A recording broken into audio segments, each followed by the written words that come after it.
오늘 어버이 주일을 맞아서 한번 따라하십니다. 부모의 훈계는 자녀에게 주시는 하나님의 잠언입니다.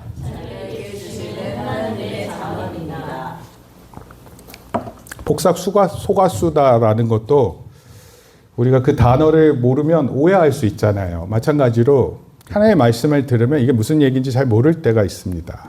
근데 잠언이라 하면요, 자칫 잘못 이해하면 오해할 수 있는 표현이기도 합니다. 그런데 오늘 부모님의 훈계가 하나님의 잠언이다라는 내용으로 살펴봅니다. 잠언서 1장 8절에서 9절입니다. 같이 읽습니다. 시작.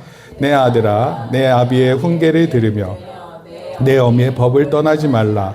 이는 내 머리에 아름다운 관이요 내 목에 금사슬이니라.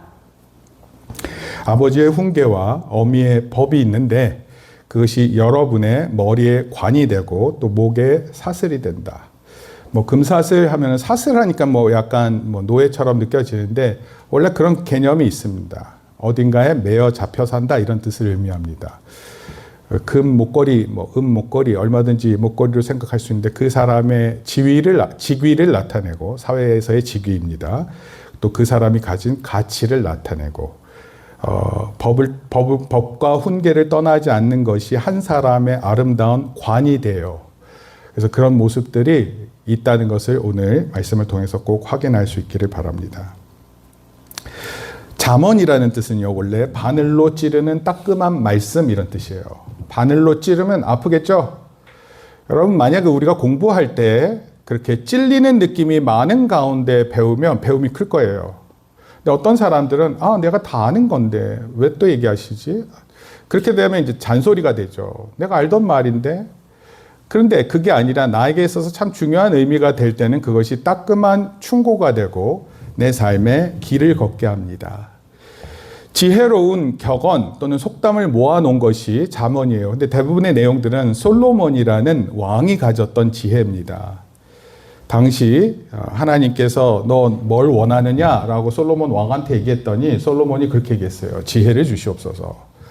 원래 왕이 재판장과 같은 또는 법관과 같은 지혜를, 올바른 판결을 내려야 돼요. 그러려면 지혜가 있어야 되죠. 그래서 그런 지혜가 당시에 널리 퍼져 있어서 오늘날도 그렇겠지만 오늘날 이스라엘이라는 지역을 중심으로 그 주변에 많은 국가들이 있는데 한 사람의 놀라운 지혜 때문에 그 주변 국가들이 솔로몬 왕을 추앙했습니다. 높였어요. 이런 지혜가 있더니. 근데 그 솔로몬 왕이 모아놓은 대부분의 내용들이 솔로몬 왕의 잠언입니다. 사람들은 종종 그런 생각을 하는 것 같아요. 하나님 말씀, 이거 뭐 하나님 말씀인데 이 안에 있는 글로 된 건데 이게 무슨 지혜냐. 근데 오늘 말씀이 그것을 지혜를 분명히 얘기하고 있어요. 하나님의 말씀은 성경 안에만 갇혀 있지 않습니다. 심지어 하나님의 말씀은 일반 사람들에게도 은근히 드러나는 표현 중에 있어요. 아니, 다른 종교에서 말하는 가운데도 하나님의 뜻이 담겨져 있기도 합니다. 그러면 우리가 평화를 말할 때 그 평화가 물론 정도의 차이는 있지만 그 핵심은 다르잖아요. 싸우는 거 아닙니다. 여러분, 우리가 기독교 국가니까 다른 이방 종교하고 막 싸워라, 죽여라 이런 게 아니에요. 자칫 오해하고 잘못 생각하는 경향이 있습니다. 근데 성경에 있는 하나님의 지혜의 말씀이 성경 말씀 안에 갇혀 있지 않습니다. 이 말씀이 우리의 삶 속에 이렇게 드러나게 있습니다. 너무나 당연하게 하나님의 지혜는 성경 밖에서 이루어지고 있어요. 그래서 잠언서 1장 8절처럼 아비의 훈계를 들으며 내 어미의 법을 떠나지 말라. 이것이 하나님으로부터 주어지고 그것이 자식에게 전달됩니다. 자녀가 바른 길을 걷도록 하나님께서 부모를 주셨어요. 사실 부모라는 생각을 좀 갖게 되면 부모라고 그러면 다 아나요? 그렇지 않습니다. 그러나 부모님은 어느 정도 테두리 안에서 하나님을 믿고 바른 가정을 세우는 가치에 대해서 적어도 여러분들한테 훈계할 수 있어요. 무엇이 옳단다, 어떻게 사는 것이 맞단다, 그리고 그것을 지혜로 알려주는 것입니다. 오늘은 우리가 이 말씀을 통해서 이렇게 고백하기를 원합니다. 한번 따라 읽겠습니다. 맨 마지막. 부모의 훈계는 시작. 부모의 훈계는 자녀에게 주시는 하나님의 잠언입니다. 네. 아까 잠언 뭐라 그랬죠? 따끔한 침과 같다 그랬죠? 네, 우리한테 주는 따끔한 말씀이에요. 오늘 그 말씀을 생각해 보도록 하겠습니다. 먼저 첫 번째 한번 읽습니다. 시작. 부모의 훈계는 사랑에서 나오는 지혜입니다. 부모가 되어서 자식들, 이제 어떻게 보면 부모님을 위한 것이기도 하고 부모님에 의한 것이기도 한 내용입니다. 만약에 여러분들이 부모가 된다고 가정을 해볼게요.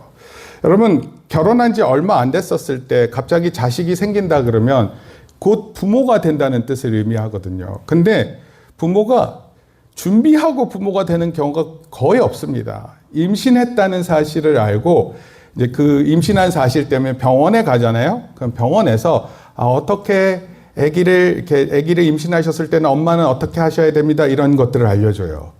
또 남편은 엄마가 아기를 임신하고 있을 때 어떤 힘든 거 있으니까 이런 걸 도와주셔야 돼. 이런 거 알려줍니다. 임신한 과정뿐만 아니라 임신해서 아기를 낳은 그 시기에도 또 중요한 게 많아요. 아기를 낳은 후에도 아이를 어떻게 돕는 것인지가 할 게 많습니다. 사전에 준비할 것도 많아요. 여러분, 그냥 아기가 태어나는 것도 아니고 그냥 부모가 되는 것도 아닙니다. 그런데 그 부모를 통해서 그 부모가 그 인생을 살면서 또 하나님의 말씀을 통해서 배우는 가운데 생겨지는 지혜가 있어요. 지혜가 있어요, 지혜가. 근데 그 지혜를 알려주는 겁니다. 여러분, 지식하고 지혜를 약간 혼란스러워 할 수 있는데 지식은 어떤 사실을 아는 거예요. 근데 지혜는요, 단순히 그 사실을 아는 것이 아니라 이래서 이런 거구나를 깨닫습니다. 그런데 부모가 자식한테 가르치려고 할 때는요, 지식보다 지혜를 더 가르쳐주고 싶어요. 이해되세요? 예를 들어서 목사님하고 낚시를 갔다고 쳐봐요. 목사님하고 낚시를 간 거예요. 낚싯줄이 너무 얇았어요. 근데 우연찮게 참치, 그것도 100kg가 넘는 참치를 잡았어요. 그러면 생각해봐요. 낚싯줄이 얇은 걸로 참치를 잡을 수 있을 것 같아요? 없을 것 같아요? 네, 목사님은 지혜로워서 잡을 수 있을 것 같기도 한데 못 잡습니다. 그럼 어떻게 해야 돼요? 어떻게 합니까? 네, 묻는 거예요. 어떻게 합니까? 민서야, 어떻게 해야 될까? 낚싯줄을 더 두꺼운 거를 써야 돼요. 낚싯줄이 끊어지지 않는 줄을 써야 돼요. 낚싯대도 바꿔야 될지 몰라요. 아니, 그 낚시에 있는 그 고리 있죠?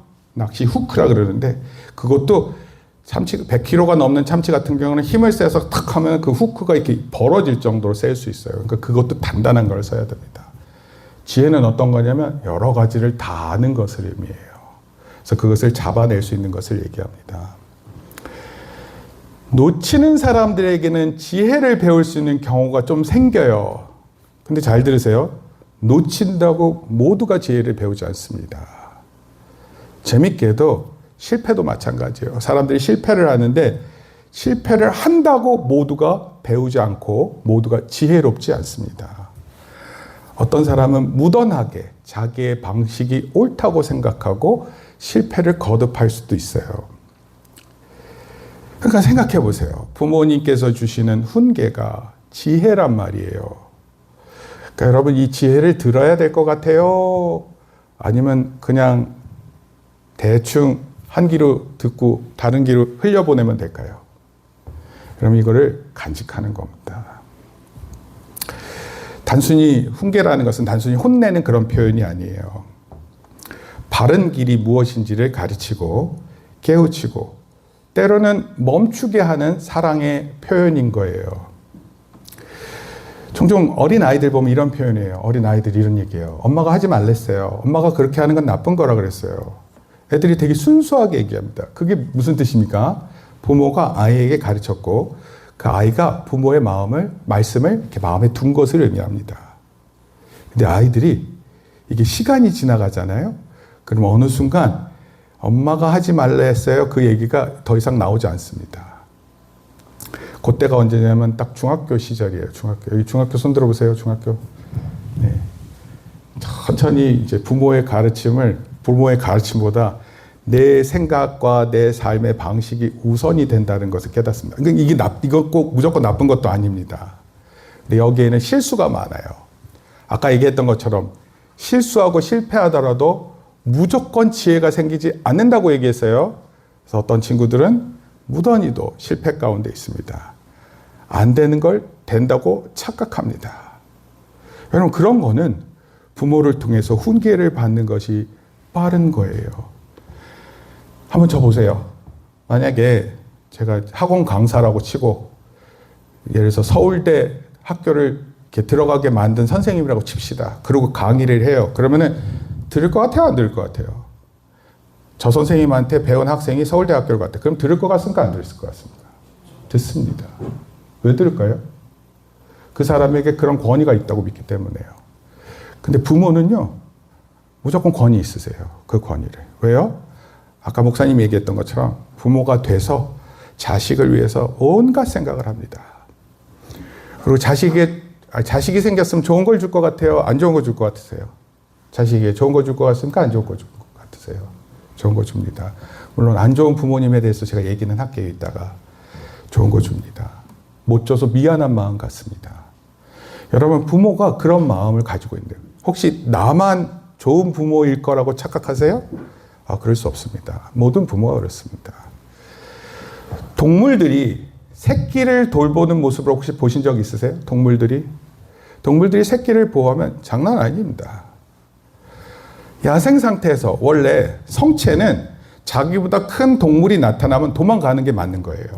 근데 새끼가 있잖아요. 도망가지 않습니다. 새끼를 보호하려고 심지어 성체가 자기의 목숨을 걸고 덤벼요. 원래는 그렇지 않아요. 자연생태계에서는. 여러분, 부모가 가지고 있는 그런 본능적인 능력, 그 가운데 깨달은 지혜, 이거를 자녀에게 전달하고 싶은 거예요.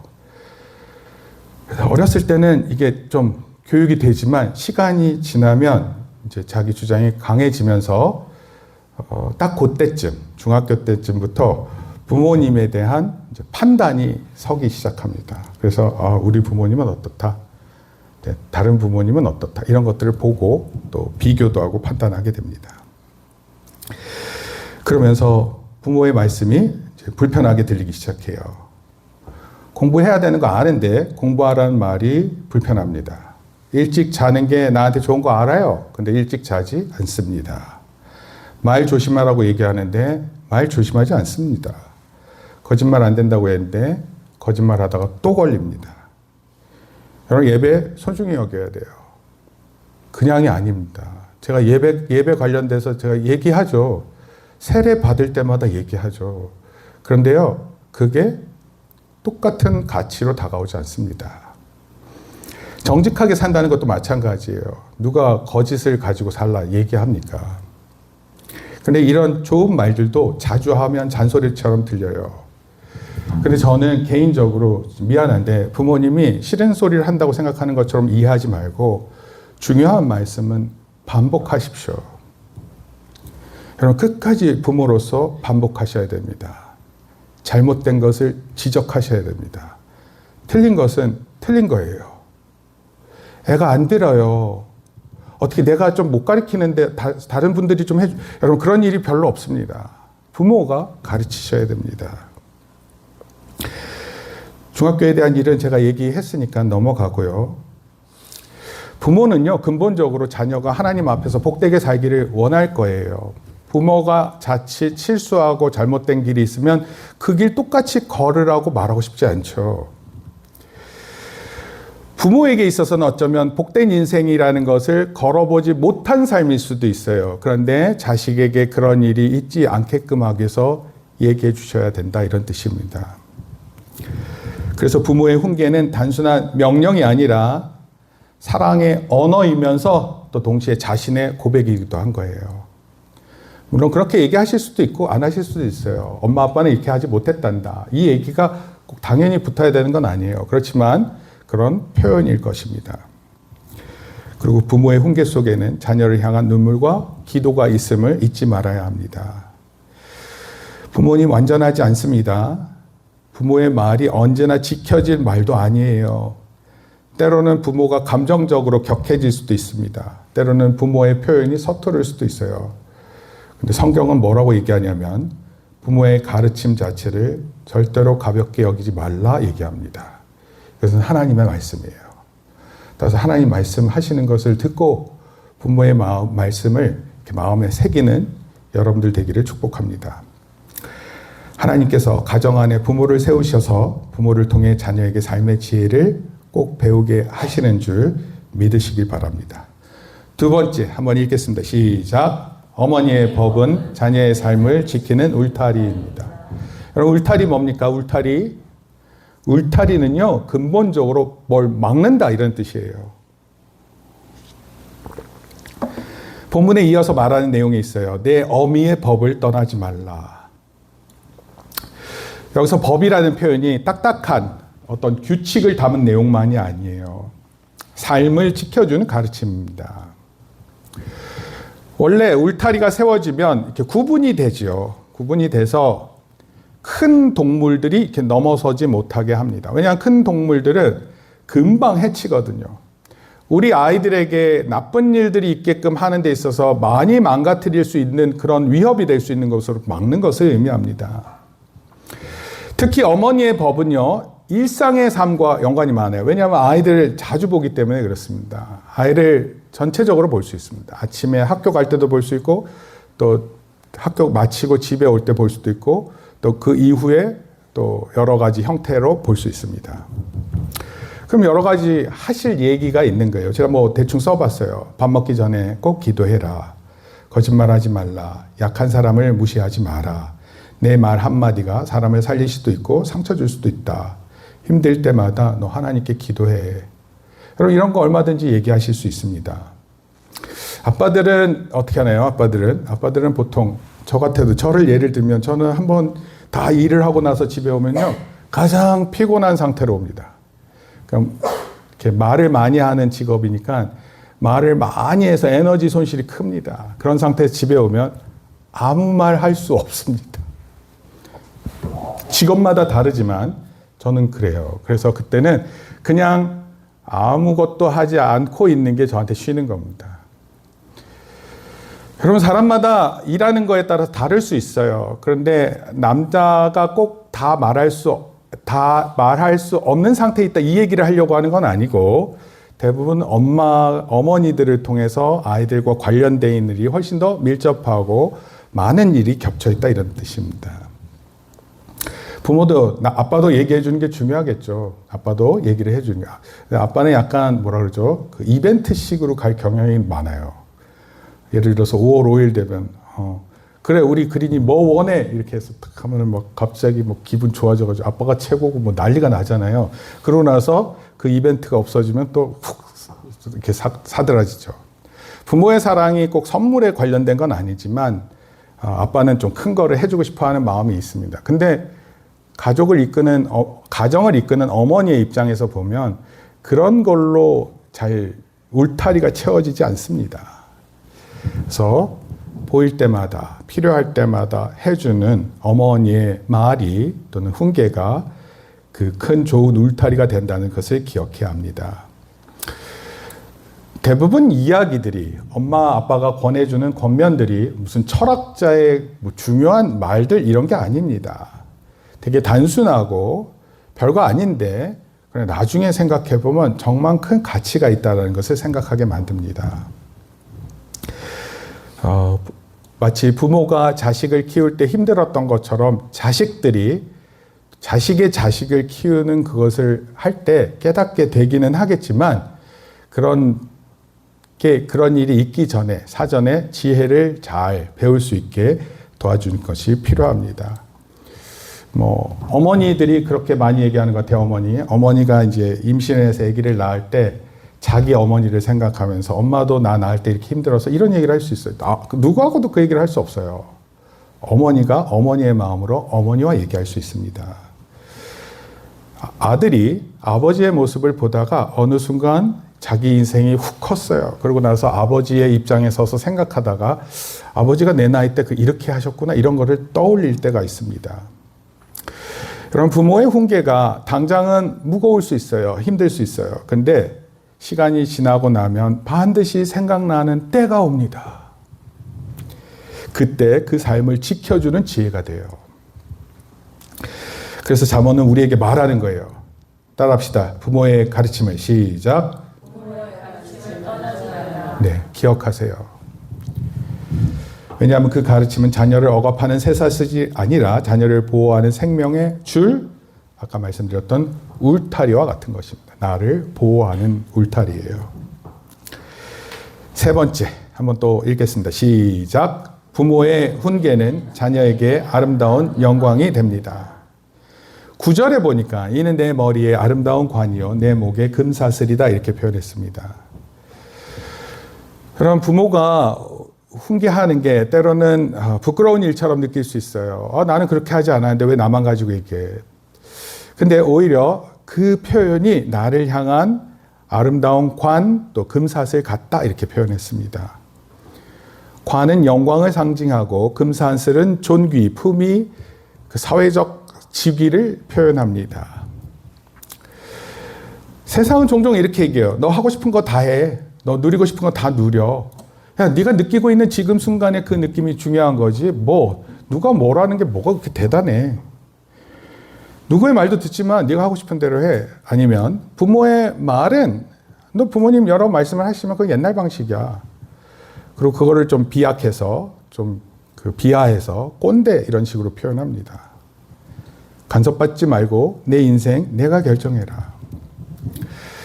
여러분 맞아요. 중학교, 고등학교를 지나면 여러분들이 성장해서 여러분들이 중요한 판단을 하기 위해서 배우고 있는 거예요. 스스로 선택하는 것 매우 중요합니다. 책임지는 법 굉장히 중요해요. 그런데 성경은 뭘 얘기하냐면 지혜로운 사람이 듣는 사람이다 이렇게 얘기하고 있어요. 자기 마음대로 결정권을 가졌다라는 걸 확인하는 사람이 아니라 누군가의 말을 잘 듣는 사람이 지혜롭다. 자기의 생각만 옳다고 고집하는 사람이 아니라 부모의 훈계와 하나님의 말씀 앞에서 마음을 여는 사람이 지혜로운 사람이다 얘기하는 거예요. 여러분 언제든지 하나님의 말씀을 읽을 때나 또는 설교를 들을 때 곰곰이 침착하게 잘 들으세요. 그리고 나를 향한 말씀이 있으면 그것을 잘 적으세요. 그리고 그것을 나의 것으로 만드세요. 여러분 좋은 부모가 되겠다라는 거 어떻게 하는 줄 아세요? 그냥 그렇게 나는 내가 되면 그때쯤 잘할 수 있어. 이걸로 되지 않고요. 정말 애를 써야 합니다.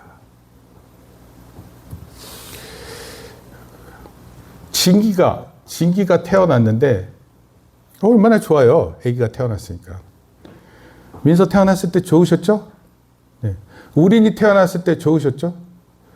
혹시 도윤아 들어봤니? 너 태어났을 때 좋아했다고? 몰라? 그런 전설로 들리니? 자식들이 태어날 때 부모들이 기쁨이에요. 너무 좋은 거죠. 근데 제가 아들이 태어난 게 너무 좋은데 애가 자꾸 울더라고요. 그리고 우는데 그 우는 게 좋게 안 들려요. 혹시 장준희 지사님은 그냥 좋게 들렸습니까? 애가 울면? 우리 목소리 처음부터 나빴나요? 저는 개인적으로 진기 그 우는 소리가 되게 싫었고 특히 1살 때쯤 됐었을 때 그 우는 버릇이 한 번 있었는데 그게 잊혀지지가 않을 정도로 싫어요. 지금도. 그렇다고 지금 제 아들을 싫어한다 이런 뜻이 아니에요. 저도 모르겠어요. 제 아들 왜 이것을 싫어하는 마음이 있는지 잘 모르겠습니다. 근데 만약에 제 싫어한다는 것을 아기한테 표현을 부모가 다 해버리면 어떻게 됩니까? 네? 그거 학대죠? 네, 학대예요. 맞아요. 학대입니다. 네. 학대 아니라 더 심할 수도 있을 것 같고. 아니, 우리 사회적으로 문제되는 일들 가만히 들어보면 그거 진짜 있어서는 안 되는 일들입니다. 근데 저는 학대는 안 했어요. 엉덩이 한 번씩 턱 세게 때렸는데 더 세게 울어가지고 그때부터 제가 얘기했습니다. 아빠가 절대로 내가 하지 않겠다. 그 새벽에 우유 준비하고 있는데 계속 울어가지고 울컥하는 마음이 있었습니다. 부모의 마음이 부모가 된다고 다 부모가 되는 게 아니라니까요. 반드시 배우고 생각하고 지금은 어떨까요? 지금의 부모의 심정은 그냥 손 놓고 있어도 될 것 같으세요? 아닙니다. 아니에요. 제가 진기가 이제 외박이 있고 그래서 제가 진기를 데려다주고 데리고 하고 하는 이 과정에 살짝 나누는 이야기들이 있습니다. 그 순간, 진짜 순간입니다. 순간으로 다 느껴집니다. 제가 하고 싶은 말이 있으면 다 할 것 같으세요? 안 할 것 같으세요? 자, 1번 다 한다. 2번 안 한다. 안 한다? 안 합니다. 처음에는. 보는 앞에서는 어차피 얘기해봤자 다툼밖에 안 될 수 있어요. 근데 제가 하긴 합니다. 근데 제가 그렇게 하는 행위 어디서 배웠을까요? 성경 읽다가 저희 어머님한테 배웠어요. 이게 부모님한테 배우는 걸 통해서 나타나는 겁니다. 그러니까 부모의 훈계가 너무 중요한 거예요. 시간이 갈수록 깨닫게 되는, 저는 품격 있는 가르침이 여기에 있다 이렇게 생각됩니다. 말이 조심스러워집니다. 선택이 신중해집니다. 사람을 대하는 태도도 달라집니다. 하나님을 경외한다는 것이 무슨 뜻인지 마음속에서 깨닫습니다. 지금 내가 하는 행위가 하나님 앞에 바른지 아닌지 금방 압니다. 여러분, 많은 사람들이 하나님 앞에서 어떻게 사는 것이 바르다, 이것이 맞다, 이것이 틀리다로 문제가 되지 않아요. 이런 건 너무 잘 알아요. 그런데 중요한 건 이거예요. 바른데 그렇게 내가 행동하지 못하는 경우가 너무 많습니다. 이걸 치열하게 살아내야 돼요. 부모도 그렇게 살아내야 되고 우리의 자녀들도 부모를 통해서 그렇게 살아내야 하는 것입니다. 결과적으로 부모의 훈계는 자녀의 인생의 아름다운 관이 될 것입니다. 부모의 가르침은 자녀를 억누르는 것이 아니라 자녀를 더욱 빛나게 할 것이에요. 그러니까 여러분 지금 상태의 모습 안에서는 다 힘드니까 그냥 억울하고 안타까운 것만 있다 스스로 생각할지 몰라요. 근데 그렇지 않습니다. 나중에 시간이 지나면은요, 여러분들이 어떤 자리에서 충분히 여러분의 부모를 얘기할 수 있고 그런 때가 옵니다. 그러면 그럴 때 여러분의 모습이 왜 이렇게 됐는지를 곰곰이 생각하고 그것을 통해서 부모가 가르쳐 주신 것이 여러분들에게 훌륭함이 되고 또 여러분들의 사회적 지위가 될 수 있는 것임을 깨닫는 저와 여러분 되기를 축복합니다. 결론적으로 말씀드릴게요. 원래 잠언이라는 것은 특히 가정, 또 부모, 자식들에게 주는 따끔한 침이에요. 따끔한 침. 너 이거 잊지 말아야 된다. 딱 필요할 때마다 주어지는 따끔한 침이에요. 여러분, 가정은 단순히 밥 먹는 공간이 아닙니다. 가정은 힘들면 와서 잠만 자는 그런 곳이 아니에요. 가정은요, 하나님의 지혜가 전수되는 첫 번째 학교가 가정입니다. 부모는 자녀에게 하나님의 잠언을 전하는 첫 번째 교사예요. 자녀는 부모의 훈계를 통해 삶의 길을 찾고 생각할 것입니다. 많은 얘기가 필요한 게 아니에요. 필요한 얘기가 필요한 것입니다. 자녀들에게도 말씀드려요. 부모의 훈계를 가볍게 여기지 마세요. 저는 일단은 잘 들었으면 좋겠어요. 짧은 말도 안 들으려고 하는 그 거부감이 있거든요. 자식들에게. 그만하세요. 그 정도면 됐어요. 라는 그 마음이 있단 말이에요. 근데 그거를 컨트롤 하세요. 그리고 끝까지 들으세요. 어머님 더 해주실 얘기 없으세요? 아버지 더 해주세요. 얘기를 다 들으세요. 그리고 여러분들을 향한 생각이 무엇인지를 부모님의 마음을 가지고 한번 생각해 보세요. 뭘 원하셔서 저렇게 하시는 걸까? 그리고 부모님이 적어도 여러분들을 향한 사랑이 더 많으면 많았지, 또 여러분들을 향한 기도가 더 많으면 많았지, 적지 않으신 분임을 꼭 기억하세요. 부모들에게도 제가 말씀드리고 싶어요. 에베소서 말씀이 연결되어 있는데 자녀들에게 하나님의 지혜를 전하는 통로세요, 부모가. 근데 그때 분노로 가르치지 마세요. 될 수 있으면 사랑으로 좋은 기회를 잡아서 가르쳐 주시기 바랍니다. 비교는 절대 금물입니다. 비교하시면 안 돼요. 비교했다가는 한 방에 끝날 수 있습니다. 통제가 아닙니다. 믿음으로 키우시기 바랍니다. 부모의 훈계가 하나님의 잠언이 되는 가정, 자녀의 마음에 지혜가 심겨지는 가정, 그 가정이 하나님 앞에 복된 가정임을 믿습니다. 제가 이 설교를 준비하는데 어떤 생각이 많이 드냐면, 어떤 가정은 부모님이 계신데 어떤 가정은 부모님이 안 계실 수 있거든요. 유튜브에도 보면 종종 그런 모습이 있습니다. 어떤 아이가 성인이 돼서 부모를 찾습니다. 막상 부모를 찾았더니 더 이상 찾아오지 말라 부모가 냉혹하게 얘기를 합니다. 원래 배로 나오면 엄마는 자식을 보고 싶은 마음이 있다 그러던데 냉정하게 떨치는 그런 모습을 볼 때 미안한 마음이 있습니다. 이 세상에 부모는 없구나 이런 느낌이 들 정도로 차가움이 있어요. 그래서 제가 하나님 어떻게 해야 이런 분들은 어떻게 합니까? 그랬더니 성경에 곳곳에 그런 말씀이 있습니다. 하나님이 부모가 되어주십니다.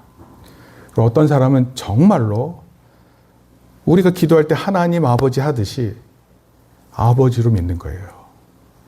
나에게는 아버지가 없지만 나에게는 하나님 아버지가 계신다. 그럼 믿는 겁니다. 여러분 그런 사람이 되는 줄 믿는 거예요. 여러분 부모님이 안 계시면 교육이 없이 자라나는 게 아니에요. 또 부모님의 훈계를 해주는 다른 사람의 훈계를 부모님 훈계처럼 배우고 크는 아이들도 있습니다.